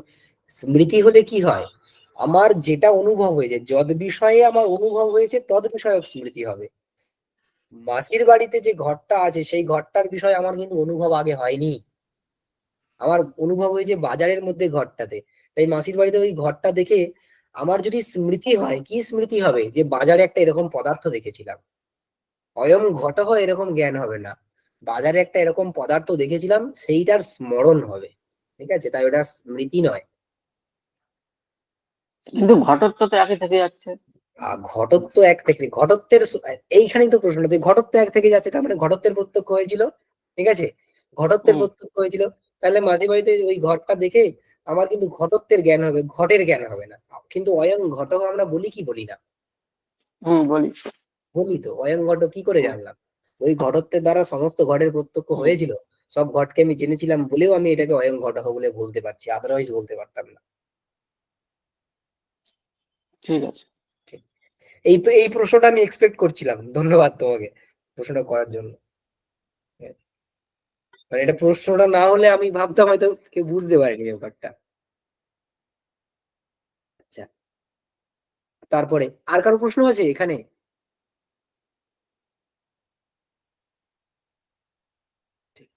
তারপরে হচ্ছে, সেই হিসেবে এটা তো প্রত্যভিজ্ঞার থেকেও আলাদা হয়ে যাচ্ছে, হ্যাঁ প্রত্যভিজ্ঞা নয় তো, ওখানেও তো যাকে দেখেছি তাকেই দেখার জায়গাটা এসে যাচ্ছে। হ্যাঁ এখন প্রত্যভিজ্ঞাতে কি হয় যে কিছুটা প্রত্যক্ষ কিছুটা স্মরণ হয়, হ্যাঁ, কিছুটা প্রত্যক্ষ কিছুটা স্মরণ, যে স্বয়ং দেবদত্ত, এই সেই দেবদত্ত এরকম ব্যাপার। তাতে কিন্তু ইন্দ্রিয় সন্নিকর্ষও থাকে সেই বিষয়ে, আবার স্মৃতিও থাকে, ঠিক আছে? তত্ত্বা ইদান, এটা পড়া হয়েছিল না, তত্ত্বা ইদন্তাব কাহিনী জ্ঞান, প্রত্যভিজ্ঞার অংশটা কোথায় পড়লাম আমরা? স্মৃতিতে মনে হয়। ওই যে সংস্কার ও মাত্রজন্য জ্ঞানম স্মৃতি, এই মাতৃপদের তাৎপর্য কি এটা বলতে কিন্তু প্রত্যভিজ্ঞার কথা বলা হয়েছিল, প্রত্যভিজ্ঞা নয় এটা, ঠিক আছে? আচ্ছা, তারপরে আছে জ্ঞান লক্ষণা সন্নিকর্ষ। জ্ঞান লক্ষণ সন্নিকর্ষ মানে জ্ঞান স্বরূপ সন্নিকর্ষ, মানে জ্ঞানটাই যেখানে সন্নিকর্ষ হয়। এটা কেমন? এটা হচ্ছে, দেখুন এখন আমি আগে চন্দন দেখেছি, ঠিক আছে?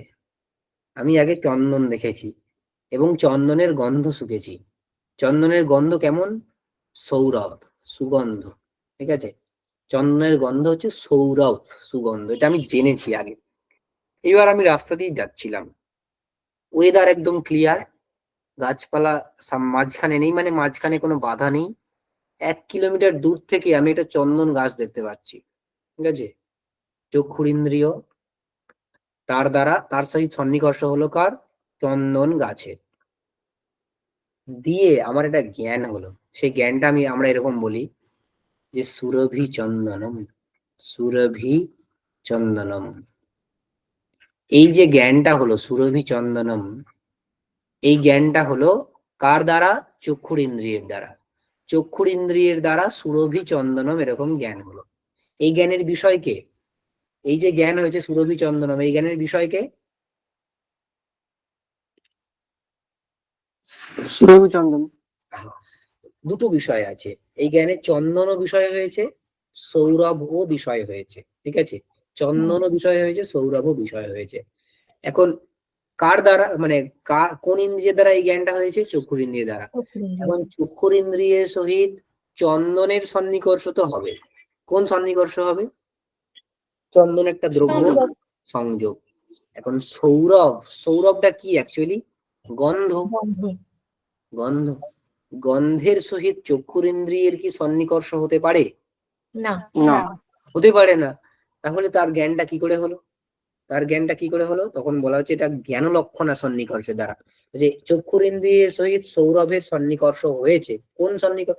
এখন চন্দনের ক্ষেত্রে সন্নিকর্ষটা কি? সংযোগ। আমরা এখানে লিখি তাহলে সুবিধা হবে। চক্ষুর সহিত চন্দনের সন্নিকর্ষ হয়েছে সংযোগ। চক্ষুর সহিত তো সৌরভের সন্নিকর্ষ হতে পারে না। এখন আর এখানে আমরা ঘ্রাণেন্দ্রিয়ের কথাও বলতে পারবো না, কারণ 1 কিলোমিটার দূর থেকে দেখছি, আমার কাছে কিন্তু ওই চন্দনের গন্ধ এসে উপস্থিতি হয়নি আমার নাকেতে। এই যে যে চন্দনটাকে আমরা দেখছি তার যে গন্ধ, সেটা আমার নাক পর্যন্ত আসেইনি এখনো, তথাপি আমি বলে দিলাম সুরভি চন্দনম, ঠিক আছে? আমি চক্ষুরিন্দ্রিয়ের দ্বারা দেখেই এই যে জ্ঞানটা হলো, এই যে বিষয়টা হলো, সেই বিষয়ের সহিত চক্ষুরিন্দ্রিয়ের সন্নিকর্ষ হয়েছে। সন্নিকর্ষটা হচ্ছে জ্ঞান লক্ষণ সন্নিকর্ষ। জ্ঞান লক্ষণ মানে জ্ঞানস্বরূপ, মানে পূর্বে আমার জ্ঞান হয়েছিল চন্দন সৌরভ যুক্ত, পূর্বে জ্ঞান হয়েছিল চন্দন সৌরভ যুক্ত। ওই জ্ঞানটাই চন্দন সৌরভ যুক্ত হয়, ওই জ্ঞানটাই এখানে সন্নিকর্ষ হয়ে গেছে চক্ষুরিন্দ্রিয়ের সহিত সৌরভে, ঠিক আছে? ওই জ্ঞানটাই পূর্ববর্তী, সেই জ্ঞানটাই এখানে সন্নিকর্ষ রূপে উপস্থিত হয়েছে। তাই জন্য এটাকে বলা হয় জ্ঞান লক্ষণ বা জ্ঞান স্বরূপ সন্নিকর্ষ। তার ফলে আমরা বলতে পারি সুরভি চন্দন, মানে নাক দিয়ে না শুকেও 1 কিলোমিটার দূরে যে চন্দন গাছটা রয়েছে সেটার গন্ধটা না শুকেও আমরা বলে দিচ্ছি অয়ম বা ইদম সুরভি তৎ সুরভি চন্দনম, এরকম আমরা বলে দিতে পারি, কোনো অসুবিধা হয় না। এইখানে যে সন্নিকর্ষটা কারণ হয় সেটা হচ্ছে জ্ঞান লক্ষণ সন্নিকর্ষ। বোঝা গেল কি? হ্যাঁ, এখানে আমার একটা প্রশ্ন আছে। হ্যাঁ। আহ, এই জ্ঞানলক্ষণ সন্নিকর্ষটাকেই তো ভ্রম জ্ঞানের প্রতিও কারণ বলা হয়, আর ভ্রম জ্ঞান তো অযথার্থ প্রত্যক্ষ হচ্ছে। হ্যাঁ। তো এইটাই কি জ্ঞানলক্ষণের ক্ষেত্রে সব প্রত্যক্ষ তো অযথার্থ হচ্ছে না, এইটার কিভাবে ব্যাখ্যাটা দেওয়া হয়? দেখুন, তাতে তো কোনো অসুবিধে নেই। এখন সংযোগকে আপনি সন্নিকর্ষ বলে বলবেন কিনা, যে কোনো প্রত্যক্ষের প্রতি ইন্দ্রিয়ের দ্বারা দ্রব্যের প্রত্যক্ষ যখন হয় তখন সংযোগ সন্নিকর্ষ হয় কি হয় না? হয়। সেই সংযোগ সন্নিকর্ষের দ্বারা ভ্রম জ্ঞানও তো হয়। হ্যাঁ। তাহলে কি সংযোগকে আমরা সন্নিকর্ষ বলবো না? না, বলবো। বলবো। তো যথার্থ জ্ঞানের প্রতি সে যথার্থ সন্নিকর্ষ হবে, অযথার্থ হুম। জ্ঞানের প্রতি সে সন্নিকর্ষ হোক না, কোনো অসুবিধা নেই। অযথার্থ জ্ঞান উৎপন্ন হয়েছে অন্য কোনো কারণে। মানে দেখুন, এরপরে আসবে প্রামাণ্যবাদ যে আলোচনা আছে না, সেইখানে আসবে এটা জ্ঞানের প্রমাত্য অপ্রমাত্য কি করে উৎপন্ন হয়। প্রমাত্য বলতে সেখানে প্রামাণ্য বলে বলা হয়েছে। প্রামাণ্যের গ্রহণ এবং প্রামাণ্যের উৎপত্তি, আর অপ্রামাণ্যের গ্রহণ আর অপ্রামাণ্যের উৎপত্তি কি উপায়ে হয়, সেই উপায়ের একটা সূক্ষ্ম বিশ্লেষণ এখানে আছে, এবং সেই জায়গাটা বেশ কঠিন। ঠিক আছে, আমরা পড়বো পুরোটাই, ধরে ধরে পড়বো সেই জায়গাগুলো। আচ্ছা, ঠিক আছে। হ্যাঁ। হুম। সন্নিকর্ষ বলতে কিন্তু কোনো বাধা নেই, আপনার প্রশ্ন যেটা, সেটাতে সন্নিকর্ষ বলতে কোনো বাধা নেই এখানে। ঠিক আছে, ঠিক আছে। হ্যাঁ, বুঝতে পেরেছি। আচ্ছা, এই হলো জ্ঞান লক্ষণ সন্নিকর্ষ। আর যোগজ সন্নিকর্ষ তো এখানে কিছুই বলার নেই। যোগের দ্বারা, যোগ তো আমরা জানি বিভিন্ন সাধনা, সেই যোগের দ্বারা কিন্তু এইখানে বসে জগতে কোথায় কি ঘটছে, অতীতে কি ঘটেছিল, ভবিষ্যতে কি ঘটবে, এই সমস্ত বিষয়ের প্রত্যক্ষ করে ফেলতে পারে। ঠিক আছে, তাই জন্য এই এই যে প্রত্যক্ষ, তার যোগীর যে প্রত্যক্ষ, ভবিষ্যৎ বিষয়ক বা ভূতকাল বিষয়ক যে প্রত্যক্ষ, এই প্রত্যক্ষের প্রতি তার তো চক্ষুরিন্দ্রিয়ের সহিত সংযোগ হচ্ছে না ওই ভবিষ্যৎকালীন দ্রব্যগুলোর সহিত। তাহলে সন্নিকর্ষটা কি হবে? এটা ওই যোগজ প্রত্যাসক্তি, মানে যোগের ফলে একটা তার শক্তি উৎপন্ন হয়, সেই শক্তিটাই সেখানে সন্নিকর্ষ হিসেবে কাজ করে। ওটাকে বলে যোগজ সন্নিকর্ষ বা যোগজ প্রত্যাসক্তি। ঠিক আছে, এই অ্যাকচুয়ালি যোগী দুই প্রকার আছে, যুক্ত এবং যুঞ্জান। যুক্ত মানে যে সবসময় যোগ অবস্থায় থাকে, আর যুঞ্জান মানে যে মাঝে মাঝে যুক্ত অবস্থাতে যায় আবার সেখান থেকে ফিরে আসে। এরকম দুই প্রকার যোগী, তারা যে সন্নিকর্ষের দ্বারা ভূত এবং ভবিষ্যৎ কাল বিষয়ে বা দূরবর্তী কোনো দ্রব্য বা পদার্থ বিষয়ে প্রত্যক্ষ করেন, তাকে কিন্তু আহ যোগজ প্রত্যক্ষ বলা হয়। সেই যোগজ প্রত্যক্ষের প্রতি কারণ কিন্তু যোগজ প্রত্যাসক্তি বা যোগজ সন্নিকর্ষ। আচ্ছা, এইখানে আরেকটা বলার, এই যে আমরা পড়লাম না সামান্য লক্ষণা প্রত্যাসক্তি, একটা প্রশ্ন আসতে পারে, তো তাহলে সামান্য লক্ষণা প্রত্যাসক্তির দ্বারা তো আমরা সবকিছুকেই জেনে যেতে পারি, তাই না? আমরা জগতে কোথাও একটা ঘটের প্রত্যক্ষ করেছি, ঘটত্বের দ্বারা জগতের সমস্ত ঘটকে জেনে গেলাম। পটের প্রত্যক্ষ করেছি, পটত্বের দ্বারা জগতের সমস্ত পটকে জেনে গেলাম। এইভাবে তো আমরা জগতের সমস্ত পদার্থকে জেনে যেতে পারি সামান্য লক্ষণ প্রত্যাসক্তির দ্বারা। তাহলে তো আমরাও সর্বজ্ঞ হয়ে যাব, কিন্তু ঈশ্বরের সাথে জীবের একটা পার্থক্য বলা হয়েছে, জীব হচ্ছে অল্পজ্ঞ, ঈশ্বর সর্বজ্ঞ, এটা বলা হয়েছে। তাহলে এখানে কি করে হবে? এই জন্য কিন্তু আপনারা দেখবেন যে ঈশ্বরের যখন লক্ষণ বলা হয়েছে না, বা ঈশ্বরের কথা শ্রুতিতে যখন বলা হয়েছে, প্রবলি মান্ডুক্য উপনিষদে এটা আছে, মান্ডুক্য বা মুন্ডক, ইয়স সর্বজ্ঞ সর্ববিদ যস্য জ্ঞানময়ম তপ, এইসব আছে। ইয়স সর্বজ্ঞ সর্ববিদ, এইরকম শব্দটা আছে, ইয় সর্বজ্ঞ আর সর্ববিদ। ঈশ্বরের কথা বলা হচ্ছে, ঈশ্বর সর্বজ্ঞ মানে সবকিছুকে জানেন। সর্ববিদ মানে কি? সর্ববিদ মানে কি? আরে বিদ ধাতু জ্ঞান অর্থে, হয়তো সর্ববিদ মানে যিনি সবকিছু জানেন। যিনি সবকিছুকে জানেন। সর্বজ্ঞ মানে যিনি সবকিছুকে জানেন, সর্ববিদ মানে যিনি সবকিছুকে জানেন। দুবার একই কথা কেন বলা হলো? ঠিক আছে, এখানে পুনরুক্ত দোষ হয়ে গেল তো, তাই না? এখানে অ্যাকচুয়ালি বক্তব্যটা হচ্ছে সর্বজ্ঞ মানে যিনি সবকিছুকে সাধারণ রূপে জানেন, সামান্য রূপে জানেন। সবকিছুকে সামান্য রূপে কিন্তু আমরাও জানতে পারি, যোগীরাও জেনে যেতে পারে, ঠিক আছে, ঋষিরাও জেনে যেতে পারে সাধারণ ভাবে। কিন্তু সর্ববিদ একমাত্র ঈশ্বর। সর্ববিদ মানে যিনি প্রত্যেকটাকে বিশেষ বিশেষ রূপেও জানেন। আমরা ঘটত্বের দ্বারা জগতের 40 কোটি ঘটকে জেনে যেতে পারি ঠিকই, কিন্তু সামান্য রূপে জানলাম। কিন্তু ঈশ্বর সেই সমস্ত ঘটকে সামান্য রূপেও জানে, 40 কোটি ঘটকে 1, 2, 3 প্রত্যেকটাকে বিশেষ বিশেষ রূপে জানেন। তাই সর্বজ্ঞ মানে যিনি সবকিছুকে সামান্য রূপে জানেন, সর্ববিদ মানে যিনি সবকিছুকে বিশেষ রূপে জানেন।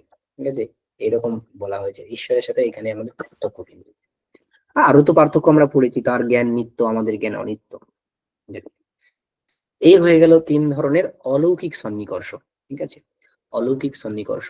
অলৌকিক সন্নিকর্ষের কথা এখানে উনি বলেননি, তো আমাদের তবুও জেনে রাখা দরকার, সেই জন্য আমরা একটু এখানে বলে দিলাম। এখানে আমাদের প্রত্যক্ষ খণ্ড শেষ হলো। হ্যাঁ, আরেকটা প্রশ্ন আছে যে আমি যখন সামান্য লক্ষণ আর সন্নিকর্ষ দ্বারা ঘটের থেকে জানছি, তখন কেবলমাত্র আমি ঘটের থেকে জানতে পারছি, ওই ঘটের মধ্যে থাকা রূপ আদি ইত্যাদিকে জানতে পারছি না, তাই তো? না না, উপাধিকে জানতে পারছি না।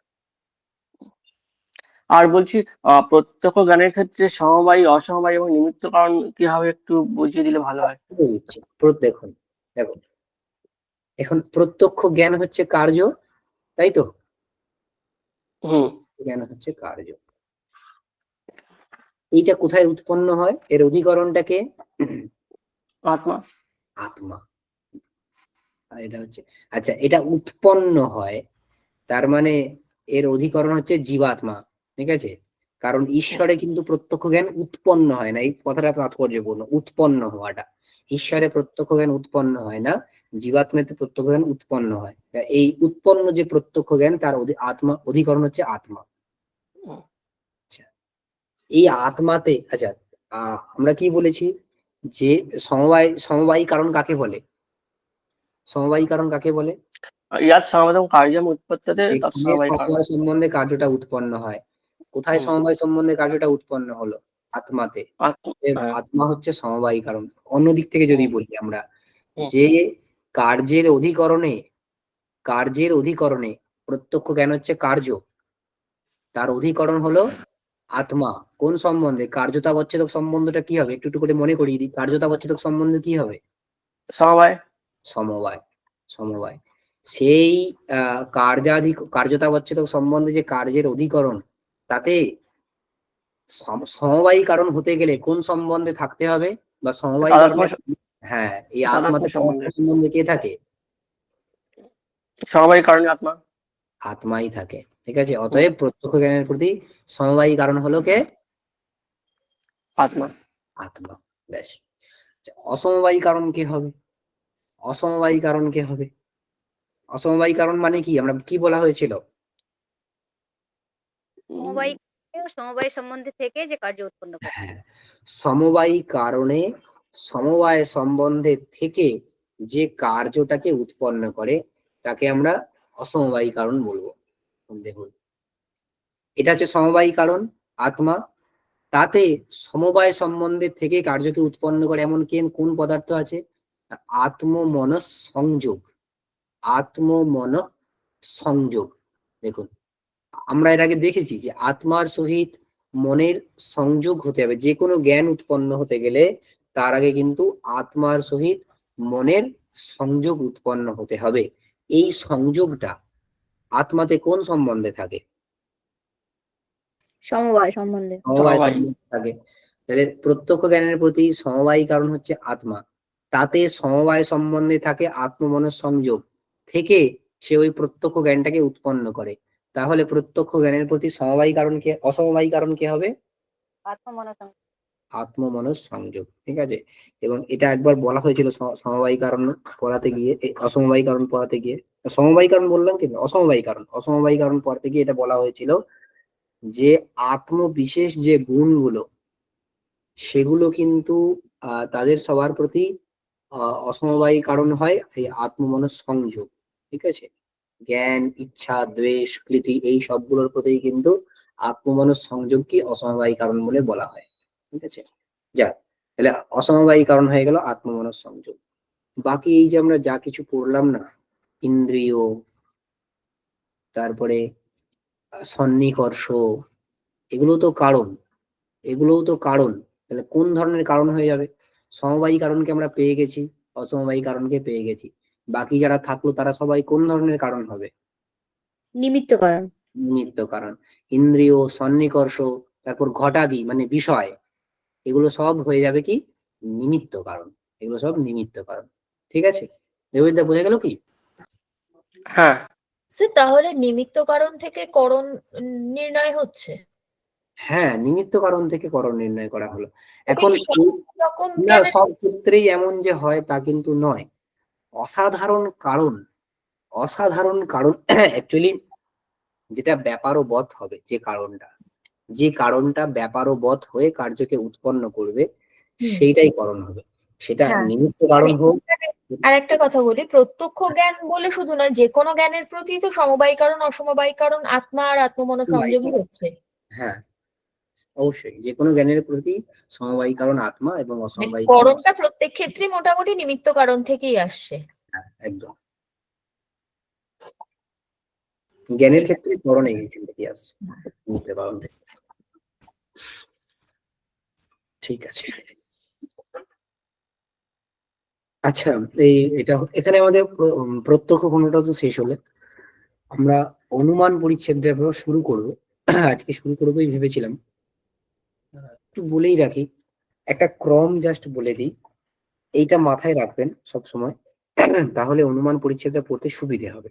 ঠিক আছে, কম বেশি সবারই জানা এটা, যে অনুমানের উৎপত্তির প্রক্রিয়াটা কেমন। প্রথমে, একেবারে প্রথমে একটা যদি আমরা জায়গা ধরি, যেটা কমন দৃষ্টান্ত, যে পর্বত বহ্নিমান, এই যে অনুমিতি, পর্বত বহ্নিমান, এই জ্ঞানটা উৎপন্ন হওয়ার একটা উম ক্রম আছে। কি ক্রম? না, আমরা বারবার বারবার ধূম আর বহ্নিকে, ধূম অ্যান্ড বহ্নি, এদেরকে একসাথে দেখতে দেখতে দেখতে দেখতে আমাদের একটা জ্ঞান হয়। কি? ব্যাপ্তিক জ্ঞান হয়। কি না, যেখানে যেখানে ধূম সেখানে সেখানে বহ্নি, এরকম একটা ব্যাপ্তিক গ্রহ আমাদের হয়। ব্যাপ্তিক গ্রহ, এটা প্রত্যক্ষাত। ঠিক আছে, বারবার বারবার ধূম এবং বহ্নিকে একসাথে দেখার ফলে একটি ব্যাপ্তির প্রত্যক্ষ বা ব্যাপ্তির গ্রহ আমাদের হয়। এটা হয়ে থাকলো আমাদের আত্মাতে, এই জ্ঞান হয়ে থাকলো। হঠাৎ করে রাস্তায় যেতে যেতে আমি কোথাও একটা পর্বত, ধরে নিই পর্বত, তাতে ধূম দেখলাম, তাতে ধূম দেখলাম। ঠিক আছে, এটাকে বলে পক্ষ ধর্মতা জ্ঞান। পক্ষ ধর্মতা জ্ঞান, পক্ষ ধর্মতা জ্ঞান মানে পক্ষে হেতুর জ্ঞান। পক্ষে হেতুর জ্ঞান তাকে পক্ষ ধর্মতা জ্ঞান বলে, বা হেতুর পক্ষ বৃত্তিত্বের জ্ঞান তাকে পক্ষ ধর্মতা জ্ঞান। পর্বতে ধূম দেখলাম, হঠাৎ করে যাচ্ছে, আমি জানি আগে থেকে যে যেখানেই ধূম সেখানেই বহ্নি, মানে ধূম আর বহ্নির মধ্যে একটা সম্পর্ক আছে। এখন যেতে যেতে হঠাৎ করে ধূমকে দেখলাম। যেমন এরকম হয় না যে এটা আমরা অনেক সময় বলেছি হয়তো, যে দুটো ছেলে, তাদেরকে একসাথে বারবার আমরা দেখি, রাম শ্যাম, তাকে একসাথে বারবার বারবার দেখছি আমি, যেখানেই দেখছি, কলেজে যাচ্ছে একসাথে, ক্যান্টিনে যাচ্ছে একসাথে, খেলতে যাচ্ছে একসাথে। হঠাৎ করে একটি ব্রিজে আমি রামকে দেখতে পেলাম, হয়তো শ্যাম ভিড়ের মধ্যে আছে, আমি তাকে দেখতে পাইনি, কিন্তু আমার শ্যামের কথা মনে পড়বে। কেন মনে পড়বে? ওই যে একটা নিয়ম আছে, এক সম্বন্ধী জ্ঞানম অপর সম্বন্ধী স্মারকম। আমরা বারবার রাম শ্যামকে একসাথে দেখতে দেখতে আমি আমার মনে মনে একটা সম্বন্ধ কল্পনা করে ফেলেছিলাম, যে এদের দুজনের মধ্যে হয় কিছু একটা সম্বন্ধ রয়েছে, হয় ভ্রাতৃত্ব নয়তো বন্ধুত্ব, কিছু না কিছু একটা রয়েছে। এই সম্বন্ধটা আমি কল্পনা করে নিয়েছিলাম। সেই সম্বন্ধের সম্বন্ধী ছিল রাম এবং শ্যাম। এখন এই মুহূর্তে একটি ব্রিজের মধ্যে যেই রামকে আমি দেখলাম, আমার সঙ্গে সঙ্গে অপর যে সম্বন্ধী শ্যাম তার কথা মনে পড়ে যাবে। এগো সম্বন্ধী জ্ঞান অপর সম্বন্ধী স্মার্টফোন, এই ন্যায় অনুসারে। ঠিক একই রকম ভাবে ধূম এবং বহ্নির মধ্যে একটা সম্বন্ধের কথা আমরা চিন্তা করে রেখেছি মাথায়। যেই আমরা পর্বতে ধূমকে দেখলাম, আমাদের কিন্তু ওই ওই কথাটা মনে চলে আসবে, যে যেখানে যেখানে ধূম সেখানে সেখানে বহ্নি। তো যত্র যত্র ধূমঃ, যত্র যত্র ধূমঃ, তত্র তত্র বহ্নি। এটাকে বলে ব্যাপ্তি। কি? এটাকে বলে স্মরণ। ব্যাপ্তি স্মরণ। এটাকে বলে ব্যাপ্তি স্মরণ। ঠিক আছে, স্মরণও কিন্তু এক প্রকার জ্ঞান। অনেকে ব্যাপ্তি জ্ঞান বলে বলেন, আমরা স্পেসিফিক করে বলার জন্য বলে দিলাম ব্যাপ্তি স্মরণ। ঠিক আছে, এই ব্যাপ্তি স্মরণ হওয়ার পরে নৈয়ায়িক, এটা একেবারে নৈয়ায়িকের, এতক্ষণ কিন্তু সবার মত চলছিল, এবারে একেবারে নৈয়ায়িকের নিজস্ব বক্তব্য হচ্ছে পরামর্শ। সেটা কি? না ওই যে পক্ষধর্মতা জ্ঞান উৎপন্ন হয়েছে আর এই যে ব্যাপ্তি স্মরণ উৎপন্ন হয়েছে, আমরা পক্ষধর্মতাতে যদি এ দিই আর ব্যাপ্তি স্মরণে যদি বি দিই, ওই দুটোকে কম্বাইন্ড করে একটা জ্ঞান উৎপন্ন হয়, মানে পক্ষধর্মতা জ্ঞান প্লাস ব্যাপ্তি স্মরণ করে একটা কম্বাইন্ড জ্ঞান উৎপন্ন হয়, যেটাকে বলে পরামর্শ। তার আকারটা হয় এরকম যে বন্যী ব্যাপ্য ধূমবান অয়ম পর্বত, বন্যী ব্যাপ্য ধূমবান অয়ম পর্বত। এটা আমরা দেখবো যে এটাকে স্বীকার করা উচিত কি উচিত না, এই বিষয়ে মীমাংসকদের সাথে একটু ঝামেলা রয়েছে, ও দেখবো আমরা। বন্যী ব্যাপ্য ধূমবান অয়ম পর্বত হয়, এই যে জ্ঞান এটা হয় পরামর্শ, এটা হয় পরামর্শ। এর ঠিক পরেই আমাদের অনুমিতিটা উৎপন্ন হয়ে যায় কি পর্বতঃ পর্বতঃ বহ্নিমান। কিরকম, যে এই পর্বতে, দেখুন পর্বতে আমরা ধূম দেখতে পেলাম, ধূম দেখার পরে আমাদের ওই ব্যাপ্তি স্মরণ হলো যে যেখানে যেখানে ধূম সেখানে সেখানে বহ্নি, তারপরে আমাদের এই পরামর্শ উৎপন্ন হয় যে তাহলে এই পর্বত কিন্তু সেই রকম যেখানে বহ্নি ব্যাপ্য ধূম রয়েছে, তার মানে এই পর্বতে কিন্তু বহ্নি রয়েছে, তস্মাৎ পর্বতঃ বহ্নিমান। এইটা হচ্ছে অনুমিতি, এটা হচ্ছে অনুমিতি। এখন এইটা যদি অনুমিতি হয় তাহলে অনুমানটা কে হবে, অনুমানটা কে হবে? দুই ধরনের মত, একটা প্রাচীন একটা নব্য। প্রাচীনদের মতে অনুমানটা কে হবে? পরামর্শ দান পরামর্শ, আর নব্যদের মতে ব্যাপ্তি ব্যাপ্তি। স্মরণ। ব্যাপ্তি স্মরণ। ঠিক আছে, ব্যাপ্তি স্মরণ। ব্যাস, এই ক্রমটাকে মাথায় রাখতে হবে, ঠিক আছে, এই ক্রমটাকে মাথায় রাখলে বাকিটা আমাদের কাছে ইজি হয়ে যাবে। ঠিক আছে, ব্যাস, আজকে এই পর্যন্তই থাক, নেক্সট দিন হবে অনুমানটা, আমরা পরের দিন শুরু করবো। ঠিক আছে, কার কোনো প্রশ্ন আছে? তাহলে রাখি এখানে।